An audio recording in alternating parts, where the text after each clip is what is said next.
was arrested, okay, he had two soldiers on either side, but what he didn't have when he was arrested was a pole or a thing which he was given in his hand to hold up like that. And the other thing is that he is wearing the most decorative robe of any robe on any of the high crosses.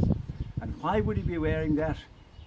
Because the scene, in fact, is not the arrest of Christ, it is the mocking of Christ, where the Roman soldiers were mocking Christ as King of the Jews, and they put this rood, as it's known as, in his hand, and they dressed him in a thing of scarlet or purple, depending on which gospel you read.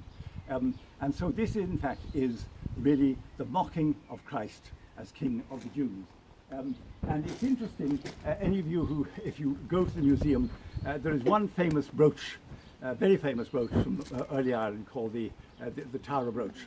And you can see that here Christ is wearing a brooch here on his right chest, and that is because he has this wonderful cloak which he's holding together with this particular brooch.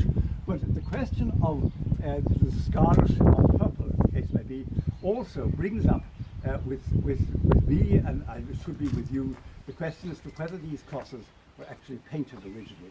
I mentioned the comparison with frescoes, with painted scenes in churches, and I think myself that this is one example where there's a good reason for thinking that these crosses may originally have been painted, even though not a single trace of paint has ever been found on them. So you have to imagine in your own minds just precisely what these crosses would have looked like standing out here in the open. And basically, with the Irish weather, the paint wouldn't have lasted very long, I think. But nevertheless, and they may have kind of repainted it for all we know. But I say there's no trace of paint. But you must imagine that in order for this scene to really make its impact, that the vest, the robe that Christ was wearing was probably originally painted. But then we go up one higher bit, and you notice here that these figures here, they're standing on little blocks which stand out from the cross. So this would suggest that this is Christ sitting, not standing on the ground as we are, but Christ, above the level of the earth. And it might look that this is usually taken as St. Thomas putting his finger into the side of Christ.